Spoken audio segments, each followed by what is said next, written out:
창세기가 어떤 책이냐 그렇게 묻는다면 한마디로 기원에 관한 책이다, 그렇게 말할 수 있습니다. 무슨 기원이냐? 우주 만물의 기원을 말합니다. 그게 1장 1절이 말하는 겁니다. 천지를 만드셨다, 하나님이. 언제? 태초에.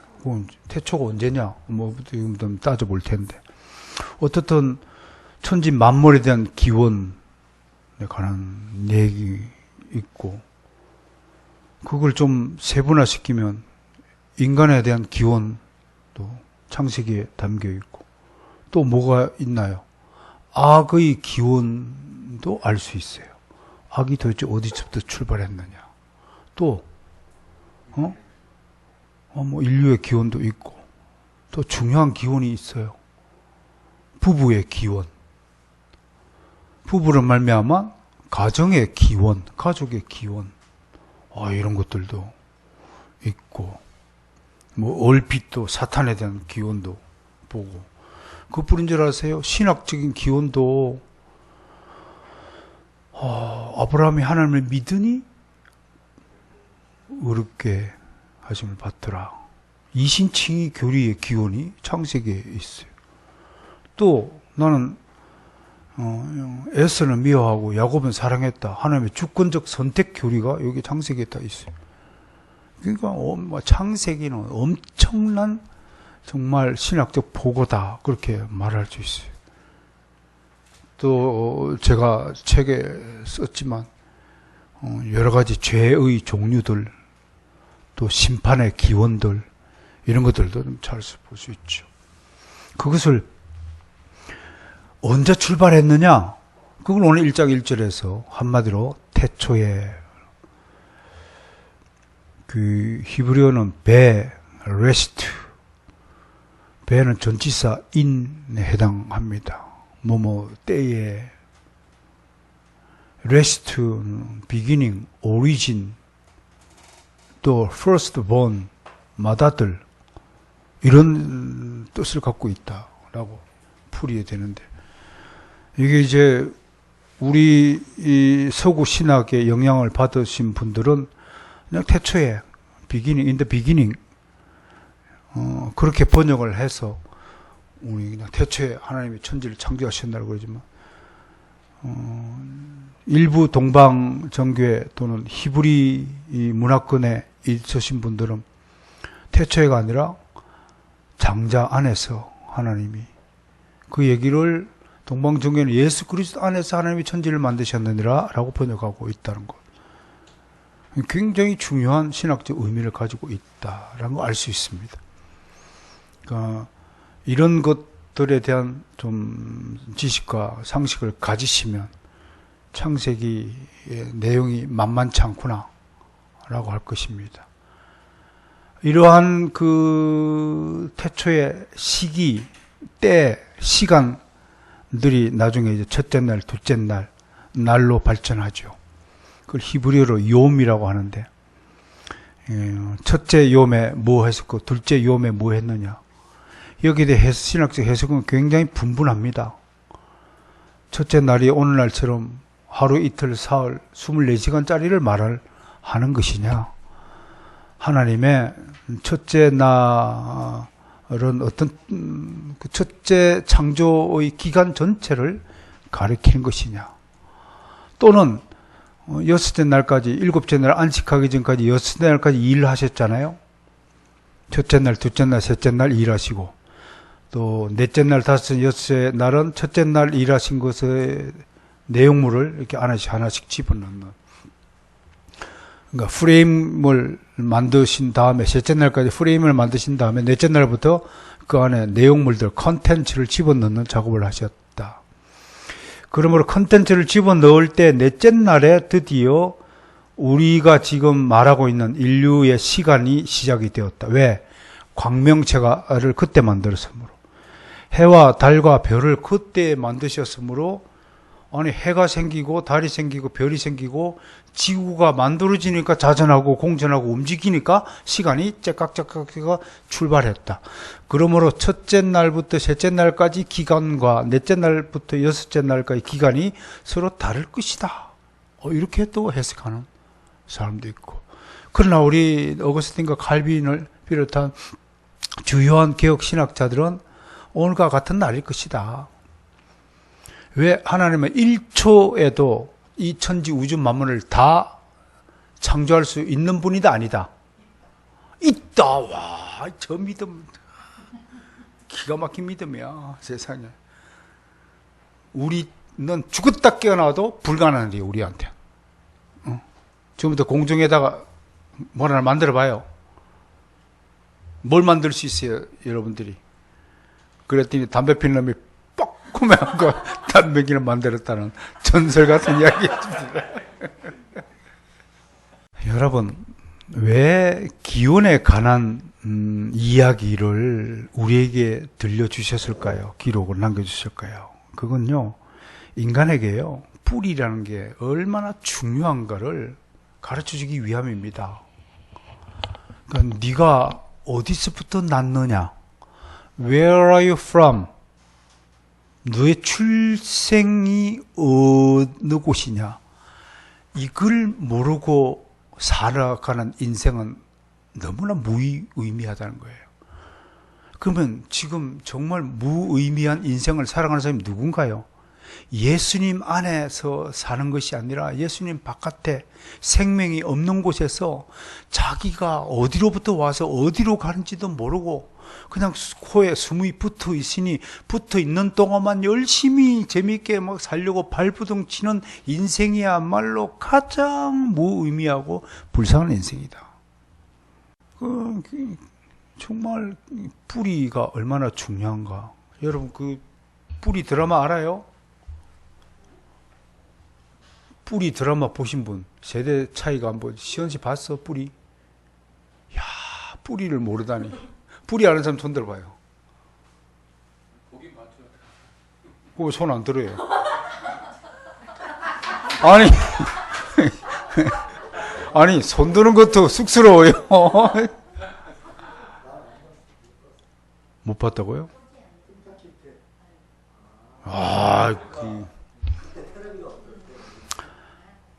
그 7부작 그 드라마인데 전 세계적으로 66%의 시청률을 기록해요.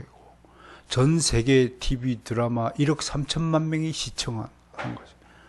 결국은 그 모카밭에서 일하는 흑인들 쿤타 킨테가 자신의 조상이 어디로부터 출발한 것인가를 찾아가지고 고향을 찾아가가지고 흑인 조상이 아프리카로부터 출발됐다라고 하면서 그 뒤에 그 미국인들이 그 드라마 한 편 때문에 조상 찾기 그 신드롬이 일어났다는 그런 전대미문의 드라마가 있었잖아요. 그만큼 인간은 뿌리에 대한 본능적인 관심이 있어요.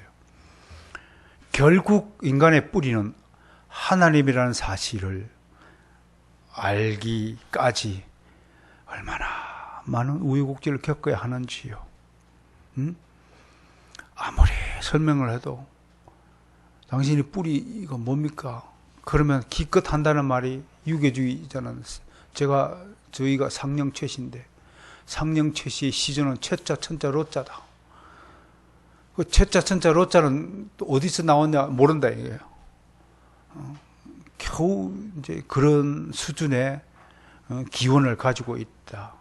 그러니까 예수 믿지 않는 사람들에게 정말 신기한 것은 뿌리에 관심이 없어? 아버지 누가 낳았나? 할아버지 할머니요. 할아버지 누가 낳았나? 그 위에 정조 할아버지. 정조 할아버지 누가 낳았나? 고사 할아버지. 자꾸 물으면 뭐예요? 몰라요. 왜 자꾸 나를 귀찮게 해요? 모르는 걸 모른다고 하는데. 아니, 그런데, 아니, 최초의 인물이 있을 거 아니야? 그 생각하지 않아 보니? 정말 궁금해서 물어봐요.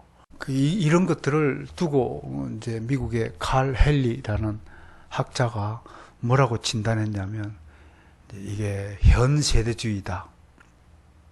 영어로 NG 세대, 줄여서 Now Generation, 줄여서 NG 세대다. NG란 말이 방송국에 딱 들어가면 뭐냐면, 이게 배우가 실수를 하면 NG 감독이거든. NG. 틀렸다 이거야. No good이야, no good. 그건 방송에 나올 수 없어요. 다 필름 다 내버리는 거야. 다시 찍어야 돼. 우리도 영상 예배할 때 봉목사님이 NG가 돼가지고 다시 녹화했어요. 그 녹화 예배는 그런 점이 더 좋습니다. 여러분들 잘 모르죠? 큰 실수를 해가지고 처음부터 다시 예배를 드렸죠. 아주 짜증이 이만저만이 아니었습니다. 그게 이제 now generation. 지금의 삶에만 관심이 있는 거예요. 지금의 삶. 그것이 불신자들의 특징이라고 말하는 거예요. 이것을 다른 말로 현세주의라고 그래요. 현세주의는 과거, 미래에 관심 없어요. 오직 지금의 나에 대한 관심만 있어요. 내가 지금 어떻게 하면 먹고 살 것인가? 그것만이 오직 관심사예요. 그것을 뭐라고 다른 말로 보냐면 secularism이라고 그래요. 그 세속주의라고 하는 거예요. 세속주의자들의 특징이 뭐냐면, 세속주의자의 특징, 오늘 설교에도 세속적 그리스도인들에 대해서 제가 잠깐 언급을 해드렸잖아요. 오직 현재만 관심이 있는 거예요. 그러니까 이런 교회에서는 저기 종교개혁 당시에 뭐 기독교 강요가 어떻고 어거스틴의 고백력이 어떻고 그러면 벌써 아이고 옛날 호랑이 담배 피던 시절 이야기를 못 따라 꺼내요. 지금 나한테 필요하고 유익한 말씀을 해주세요라고 말하는 거예요. 신앙의 뿌리, 신앙의 기원에 대해서 관심이 없어요. 그런 분들에게 창세기 1장 1절을 태초에 하나님이 천지를 창조하셨느니라 라는 구절을 일으키면 어떻게 될까요? 관심이 있을까요? 없을까요? 별 귀신 신을 까먹는 소리 하고 있네 라는 반응이 절대적이라고 하는 것입니다. 그래서 그들을 세속주의자, 현세주의자라고 하는 것입니다. R.C. 스프랄 목사님이 참 좋은 말씀을 남겼네요. 참 아까우신 분이 일찍 돌아가셨는데, 세속주의는 현 세대 경계선 안에서의 삶이다. 다른 말로 세속주의자는 자기 사랑주의자다. 자기밖에 모른다. 그렇다면 이들을 인간이라고 부를 수 있는가? 이들은 실제적으로 짐승에 불과하다. 여러분, 인격 모독이 될지는 모르지만 자기 사랑에 빠진 사람, 세속적인 인생에 함몰된 사람은 인간이라는 타이틀을 붙이기에 사치스럽습니다. 인간은 나 이외에 타자와의 관계를 맺고 살아야 인간이라고 불리는 겁니다. 그래서 사이 간자로 한자를 쓴 겁니다. 너와 나의 관계를 맺어야 인간이 되는 겁니다. 그렇지 않으면 사람이라는 동물 수준에 평생 살다가 가는 겁니다. 우리 주변에 사람이라는 동물로 태어나서 동물로 살다가 한 인생을 덧없이 허비하고 많은 수많은 인생들이 있습니다. 숱하게 널렸습니다. 근데 그들은 자신의 기원, 출생, 뿌리에 대해서 전혀 관심 없습니다. 내게 지금 필요한 것, 점심때가 되면 점심밥이 필요합니다. 저녁때가 되면 저녁밥이 필요합니다. 겨울이 되면 두꺼운 외투가 필요할 뿐입니다. 더우면 에어컨이 필요하고 자신의 탐욕을 채우기 위해서 돈이 필요할 뿐입니다. 하나님의 사랑 아무 소용이 없다는 것입니다. 그러므로 여러분, 창세기 1장 1절은 우리에게 독특한 기원을 절대로 잊어서는 안 된다는 위대한 교훈이 여기에 담겨 있는 것입니다. 두 번째로 이 1장 1절에서 살펴볼 수 있는 것은 하나님이라는 이름이 등장합니다. 여러분, 히브리인들의 하나님의 이름은 무엇입니까? 여호와입니다. 근데 여호와라는 이름은 창세기 2장 4절인가에서 처음으로 등장합니다. 그 이전에, 그리고 2장 3절까지 1장이 35절이고 35절과 2장 3절까지 38절까지는 여호와 야훼라는 이름이 등장하지 않습니다. 여기까지 등장한 것은 오직 하나님입니다. 우리말로는 하나님이지만 원어 성경에는 엘로힘이라고 기록되었습니다. 그 엘로힘은 뭐고 여호와는 뭐냐? 왜 이름이 다르냐? 라고 물어봐야 됩니다. 여기서부터 하나님의 이름에 대한 특별한 지식을 가져야 됩니다. 왜 1장에서는 엘로힘이라고 그랬을까? 그리고 왜 엘이라는 단수명사가 아니라 엘의 복수명사인 엘로힘이라고 하였을까? 이런 의문들을 우리가 풀어야 하는 것입니다. 태초에 하나님이, 엘로힘이 천지를 만드셨다고 하셨습니다. 만드신 분이 누구라고요? 엘로힘이라고 했습니다. 그걸 우리가 하나님이라고 번역했을 뿐이다 라고 할 것입니다. 그럼 특별히 엘로힘과 그 단수명사인 엘에 대해서 알아보셔야 됩니다. 1장 1절에 벌써 하나님에 대한 정보가 입력되어 있다라는 것입니다. 놀라운 구절이 아닐 수밖에 없습니다. 그래서 우리가 이 엘로힘을 나중에는 이제 자유주의 신학자들은 그 성경 1장 1절에 있는 엘로힘이라는 단어를 볼 때 창세기는 당시 메소포타미아의 여러 우상 숭배주의자들이 부르는 신들의 공통된 신들의 이름이므로 다들 그냥 신들 저기 뭡니까 신들이라고 그러면 범신론주의자들이죠. 범신론자들이 부르는 용어를 성경에서 그대로 채택한 것은 성경 창세기가 하나님의 계시의 작품이 아니라 당시 떠돌던 설화나 전설들을 베낀 것이다, 모방한 것이다. 그렇게 주장하는 근거로 그들이 사용하고 있다는 점도 우리가 좀 알고 있으면 좋겠다. 어떻든 우리는 창세기에 가르침이 없다면 우리의 기원에 대해서 알 수 없고 우리 인생 자체가 무의미하게 될 것이다 라는 점을 명확하게 하는 것입니다. 그리고 하나님은 더 중요한 것은 창세기를 통해서 왜 하나님께서 인간을 지으셨는가 그 목적을 분명히 제시하고 있다는 것입니다. 그러므로 첫 출발지인 창세기 중에서도 특별히 1장부터 11장에 있는 창조 시대를 여행하시면서 정말 놓치지 말아야 될 것은 바로 우리 인생의 목적입니다. 그 목적은 내가 계획하고 꿈꾸어서 가지는 것이 아니라 하나님께서 주신 목적이라는 사실을 분명히 하고 있다는 것입니다. 그러므로 여러분, 이제 여러분 자신의 꿈들을 포기하세요. 몇 년 뒤에 집을 사고, 몇 년 뒤에 뭘 하고, 몇 년 뒤에 뭘 하고, 이제 그런 개인적인 꿈은 포기하시고, 하나님 10년 뒤에 저를 통해서 당신의 꿈을 이루어 주소서. 하나님께 귀하게 쓰임받는 그릇이 되도록 하옵소서.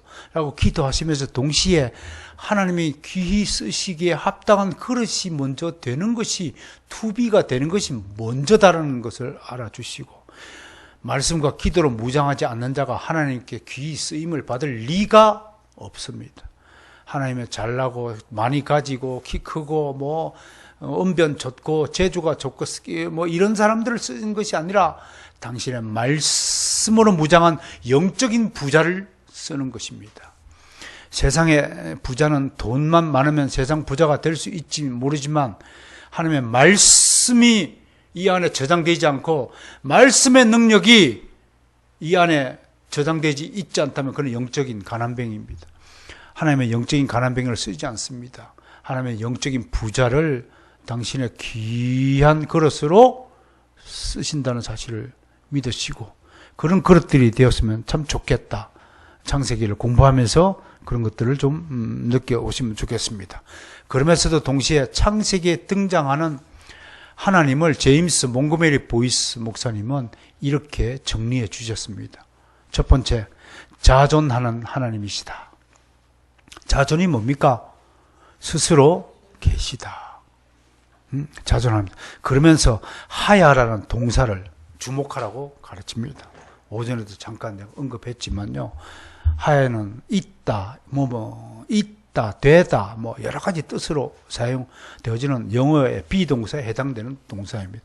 여러분, 하나씩 봅시다. 우리 한글 성경에는 잘 모르지만요. 1장 2절. 한번 밑줄 꺼보세요. 하야라는 동사가 쓰여진 곳을 한번 찾아보겠습니다. 1장 2절 혼돈하고 할 때 혼돈하고 이게 하야 동사 쓰면 토우 하야 토우 이렇게 되어 있습니다. 그 다음에 3절에 빛이 있으라니 빛이 있었다 있다 이때 하야 동사가 쓰여졌습니다.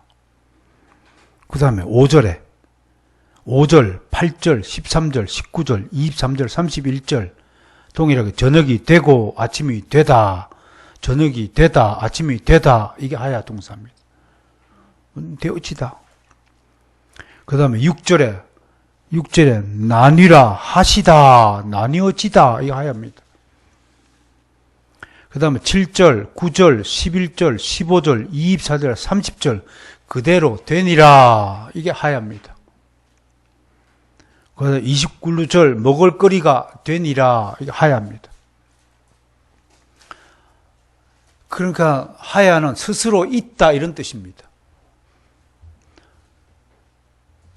여러분 아까도 그랬죠. 2장 7절에 생명이 된지라 살아있는 존재가 된지라 네펫이 하야 그랬습니다.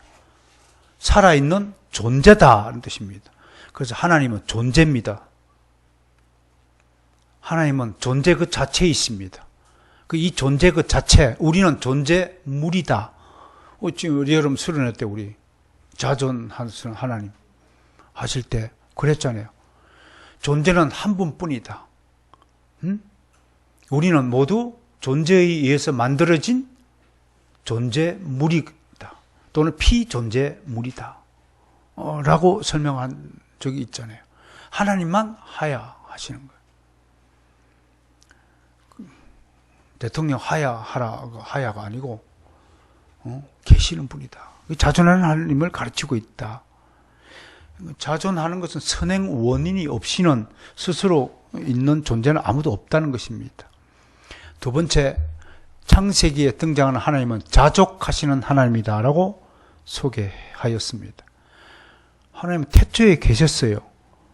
태초에 계셨다는 것은 태초에 하나님이라고 하셨다는 것은 하나님에게는 무엇이 필요한 것이 있지 않다는 것입니다.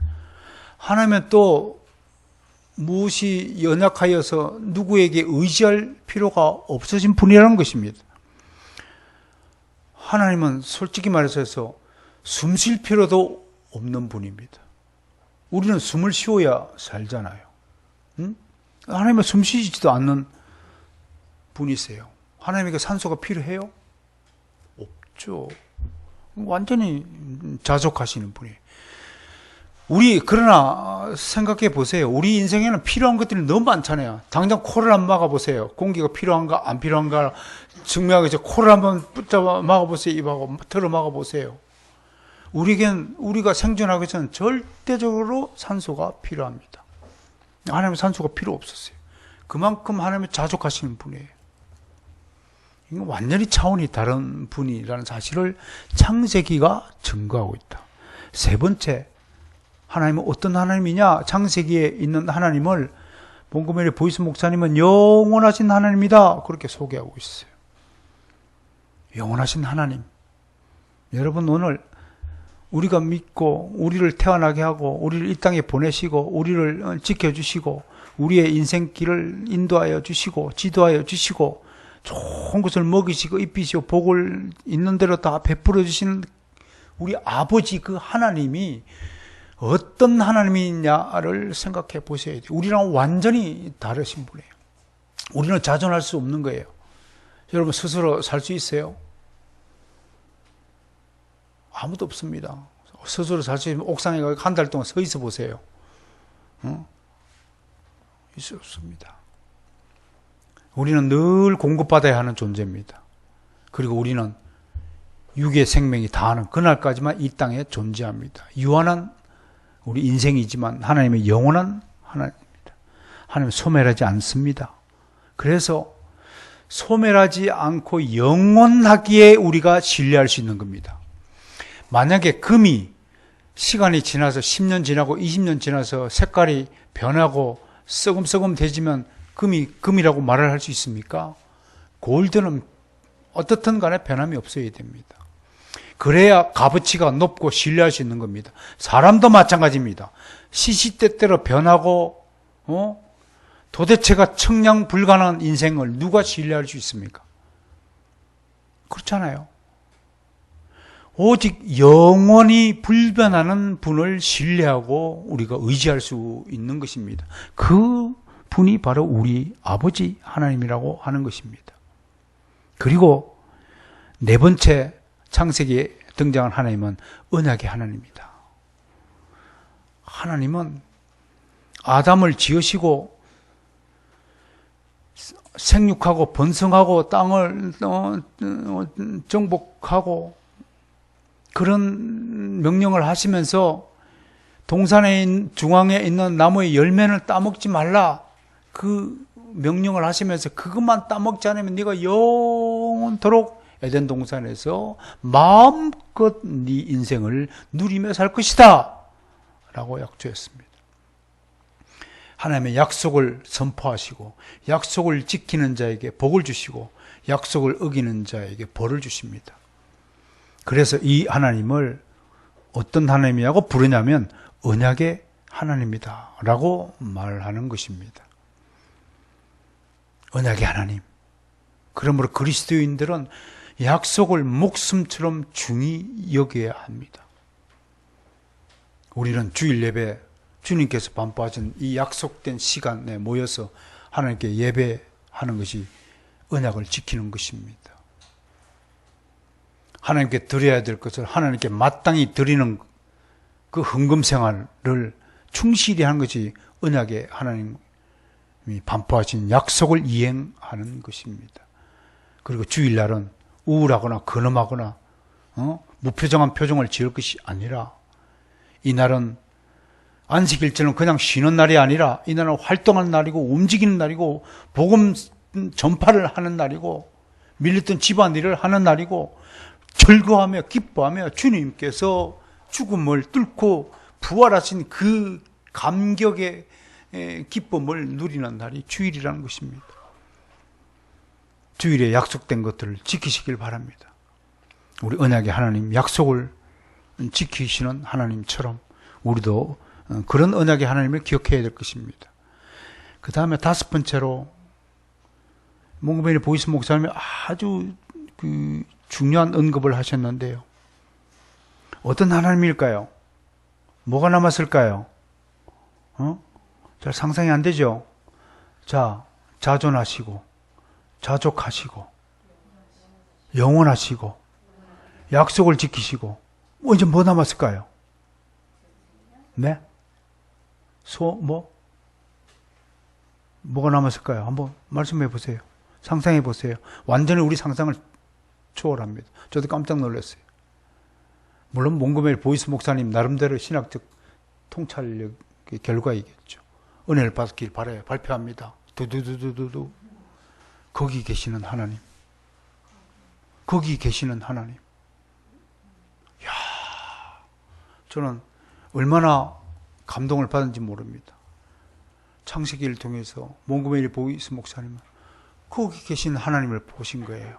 십자가에 계신 하나님, 하나님 보좌에 앉아 계신 하나님, 나와 동행하시는 하나님, 거기 계신다는 게 뭐예요? 쫙 외딴 떨어져 팔짱 끼고 저 알라 신처럼 아무 인생에 아무런 개입도 하지 않고 간섭도 하지 않는 팔짱 끼고 있는 하나님이 아니라 거기 계시면서 내 자유를 침범하지 않으시면서 나를 좋은 길로 인도하시는 것. 이 거기 계신 하나님을 들으면서 옛날 이야기가 떠올랐어요. 아프리카 부족 한 부족은 아들들을 강하게 키우기 위해서 만 14세가 되는 성인식을 치른 날은 숲속에다가 홀로 짐승이 우구되는 곳에 혼자 떨어뜨려 놓고 와버린다고 하잖아요.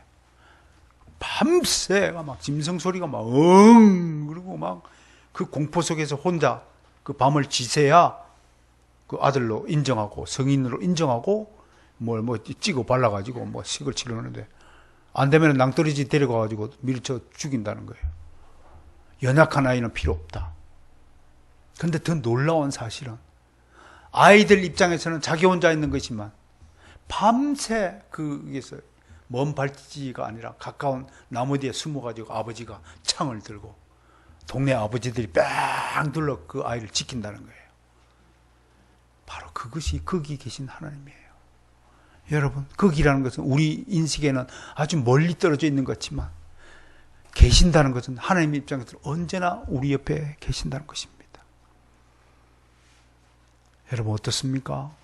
여러분들이 살아가면서 하나님이 안 계신 것처럼 여겨질 때가 너무 많죠. 하나님이 정말 계시는 겁니까? 내가 이렇게 고통당하고 내가 이렇게 어려움 당한 속에서 도대체 뭘 하고 계십니까? 백인들 교회에서 흑인이 예배를 들어갔다가 백인들이 막 쫓아내더랍니다. 흑인이 교회 계단에 앉아가지고 주여 어디 계십니까? 했더니 네 옆에 앉아있다. 그래서 눈물을 쭉 흘리고 나는 저들의 화려한 백인들의 잔치에는 관심이 없다. 나는 눈물을 흘리며 슬퍼하며 진정으로 나를 찾는 바로 네 옆에 내가 항상 있단다. 여러분, 거기 계신 하나님이 어떤 분이신지를 정말로 은혜 받기를 원합니다. 창세기 공부가 창세기에 등장하는 하나님 엘로힘이 그냥 힘을 가진 어떤 이름 모를 신이 아니라 정말로 우리의 약속을 지켜주시고 우리를 지켜주시고 우리를 보증하시는 그런 절대적 힘을 가지신 우리의 영원하신 하나님 되신다는 사실을 창세기가 증언하고 있다는 것입니다. 어때요? 창세기 1장 1절 하나님이 어떤 존재인 줄 아시겠습니까? 세 번째, 천지. 천과 지를 구분해야 됩니다. 첫째적으로 천은, 하늘은 영적 세계를 말합니다. 지는 육적 세계를 대표합니다. 그렇게 보면 됩니다. 그러니까 우리말로는 천지를 하고 되어 있지만 히브리 원어에는 천과 하늘과 그리고 땅을 되어 있습니다. 이게 하늘과 땅 사이에 있는 과 하나가 여러 수십억 년이 될 수도 있다는 것을 우리가 암시하고 있습니다. 1장 1절이 만만치 않죠? 하늘 세계, 영적 세계를 먼저 지으셨다. 그 영적 세계는 누가 있었습니까? 하나님과 천사들을 먼저 창조하셨다고 성경은 증언하는 것입니다. 그런데 천사들에게는 천사장이라는 게 있어요. 리더가 있죠. 그죠? 등장하는 게 뭐가 있나요? 미가엘 천사장, 또 가브리엘. 이 L자가 뭐예요? 힘을 가진 천사라는 것입니다. 그러니까 천사들의 지도자, 우두머리라고 하는 것입니다. 가브리엘 같은 경우는 주로 뭘 하죠? 전령하죠. 미가엘은 사령관이죠. 전쟁. 그죠? 전투사령관 쪽으로 역할을 하고. 그 다음에 이제 라틴어에서 생겨난 이제 루시퍼라는 성경에는 등장하지 않는 단어이지만 너 아침의 아들 계명성아 샛별의 이름을 라틴어로 이제 루시퍼라고 만들어가지고 그건 이제 사탄의 이름이다 이렇게 만들어지만 사탄도 천사들의 우두머리 중에 하나였다. 그런데 그 사탄에게 주신 하나님의 선물이 뭐예요? 지혜가 정말 출중하잖아요. 너 정말 아름다운 아침에 아들 계명성아. 하나님은 정말로 사탄을 루시퍼가 뭐 있었다면 정말 사랑하는 자였는데, 이야 정말 그가 배신을 해서 이사야서 14장에 보면 어찌 그리 하늘에서 땅으로 내려 꽂혀 떨어졌는고 추락했는고. 그러니까 하늘 세계에서 지상의 세계로 쫓겨난 천사의 그룹이 사탄과 귀신이다. 라고 말하는 겁니다. 그러므로 무당들이 무슨 세종대왕 귀신, 광개토왕 귀신, 무슨 또 조자룡 귀신도 있고 이상한 귀신이 있는데 그런 허황된 논리에 미신에 빠지지 않아야 되겠습니다. 사람이 죽어서 귀신이 되는 법은 절대로 없습니다. 사람이 갈 곳은 죽어서 갈 곳은 딱 두 곳입니다. 하나는 낙원이요, 하나는 음부입니다. 예수 안에서 잠자는 자와 예수 바깥에서 불에 타서 죽는 자 두 종류밖에 없습니다. 하나님의 자녀들은 낙원에 갈 것이요, 마귀의 자녀들은 음부에 갈 것입니다. 예수를 믿는 자들은 낙원에 갈 것이고 예수를 거부한 자들은 음부에 갈 것입니다. 그뿐입니다. 사탄과 그 귀신들은 이 지상세계로 추방된 이유 오로지 안갚음을 하기 위해서 하나님의 자녀들을 괴롭히는 일들을 주 사명으로 알고 교회를 핍박하고 하나님의 자녀를 어떻게 하든 간에 미끄러지게 하고 구원에서 탈락시키기 위하여 지금도 온갖 수단과 방법을 가리지 않고 유혹하고 협박하고 핍박하고 생명을 위협하는 일을 서슴지 않고 있다. 그럼에도 예수님의 요한복음 17장 기도문에서 뭐라고 그랬어요? 내게 주신 자 중에서 하나도 잃어버리지 않기를 구합니다. 그 얘기는 예수님의 강력한 의지가 포함이 되었다는 겁니다. 한 사람도 잃어버리지 않는다.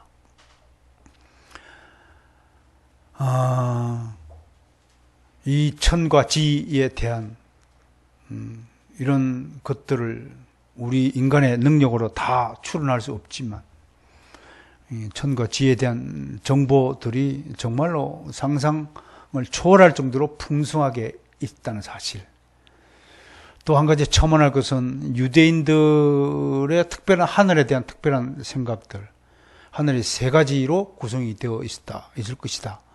첫째 하늘은 우리가 인간의 눈으로 관찰할 수 있는 대기권을 말하고, 둘째 하늘은 천사들이 사는 영계 영물들이 사는 하늘이고, 셋째 하늘은 하나님의 보좌가 있는 하나님의 하늘로 그렇게 인식을 했다는 것. 그래서 사도 바울이 어디까지 올라갔다고요? 셋째 삼층천까지 올라가지. 이야, 사도 요한이 어디까지 봤어요? 하늘의 문이 열리더니 보좌의 모습을 봤죠. 보좌 앞에 수종과 같은 유리바다가 쫙 깔려있는 것을. 이야, 정말 그 어떻게 인간의 언어로 다 이해할 수 있겠습니까? 마지막으로 오늘 1장 1절에서 살펴볼 것은 창조하다라는 단어입니다. 다른 곳에서는 전부 야차르라는 만들다, make, made라는 단어를 썼는데 여기서만큼 바라라는 독특한 히브리어 동사가 쓰여졌습니다. 바라, 하나님이 내가 창조한 것을 바라 하듯이 바라. 이 바라는 다른 것들은 다 있는 재료를 가지고 만들었다는 것을 표기하고 있는데 반해 이 단어는 물론 반대론자 또 다른 주장을 하는 사람도 있습니다만 바라고 또 똑같이 유에서 만들다도 용어로 쓰였다 하지만 창세기 1장 1절에 바라는 무에서 유를 창조하신 단어이며 틀림이 없다라고 주장하는 것입니다. 여러분, 태초에 하나님이 천지를 창조하셨습니다. 이 한 구절을 가지고도 우리는 창세기에 보존된 정말 어마무시한 비밀들을 우리가 알게 될 것입니다. 이 외에 신학적으로 여러분에게 조금 더 소개할 수 있는 것은 창세기는 1장 1절 태초에 하나님이 천지를 창조하셨느라는 이 사실만으로도 세 가지를 부정한다. 하나님이 있다 없다. 하나님이 스스로 계시는 분이다라는 걸 선포했죠. 그러면 무신론이 가능하다, 불가능하다. 무신론을 부정하는 거예요. 또 두 번째, 하나님이라는 인격적인 존재가 천지를 만드셨으므로 물질로부터 물질이 태어났다는 유물주의, 유물론을 강하게 부정하고 있는 거예요. 첫 번째 뭘 부정한다고요? 무신론을 부정하는 거예요. 그 신이 없다. 저기 요즘에 뭐 오신 날 또 어디서 있다고 어디로 오신지를 모르지만 한번 또 오셨다고 믿는 분들 신을 믿는 게 아니에요. 인간이 스스로 도를 닦고 노력하면 깨달음을 얻어야 해탈이 되고 해탈이 돼야 뭐 아무튼 영생 복락을 누린다고 하니까 철저한 펠라기우스주의죠. 신학적으로 얘기해요. 그죠? 알미니안주의죠. 인간이 노력을 해서 내가 도를 깨닫게 해야 된다고 하니까 그럼에도 도를 어디까지 깨달아야 되는지 기준이 없어요. 또 도를 깨달았다 깨닫지 못했다 판정하는 재판관이 없어요. 그러면서도 아무튼 도를 닦는다고 저렇게 하고 있어요. 연등을 달면 그 도를 닦는지는 잘 모르겠어요. 어떻든 그런 무신론주의자가들이 아니에요. 그리고 유물론주의자가 아니에요. 물질에서 물질이 나타난 것이 아니에요. 그냥 우연히 진화한 게 아니에요. 정말로 영원 불변하고 전지전능하고 완벽하신 분이 정말로 기가 막힌 0.0001초의 오차도 없이 이 우주 만물을 설계하고 만들었어요. 여러분 자동차 하나 만드는데도 이게 오차가 있으면 자동차 엔진이 고장나요. 하나님이 만든 엔진은 고장남이 없어요. 응? 생각해 보세요. 지금도 지구는 자전하고 공전하고 있어요. 이 태양계 하나만 하더라도. 그리고 또 하나를 부정하는 것이 뭐냐면 우리 하나님 한 분 하나님을 믿는 거예요. 여러 신들이 있는 게 아니에요. 그러므로 이걸 범신론, 펜타이즘을 부정하는 것이다 라고 얘기하는 겁니다. 다음 주에는 진화론 자들, 자연과학자들, 창조론을 부정하는 우주론주의자들의 주장을 소개하면서 그들의 주장과 성경의 창조론이 어떻게 조화되고 배치되는가를 한번 살펴보는 시간이 가지도록 하겠습니다. 여러분, 이제 창조시대에 대해서 읽어주시겠지만 책에는 없는 것들을 다시 한번 제가 정리하여서 여러분들 소개하는 것입니다. 바이블 시네마에 기재된 창조시대가 얼마나 중요한 역할을 우리 신앙에 하는 것인가를 다시 확인해 주시고 더욱더 정진해 주시기를 주 이름으로 권면합니다.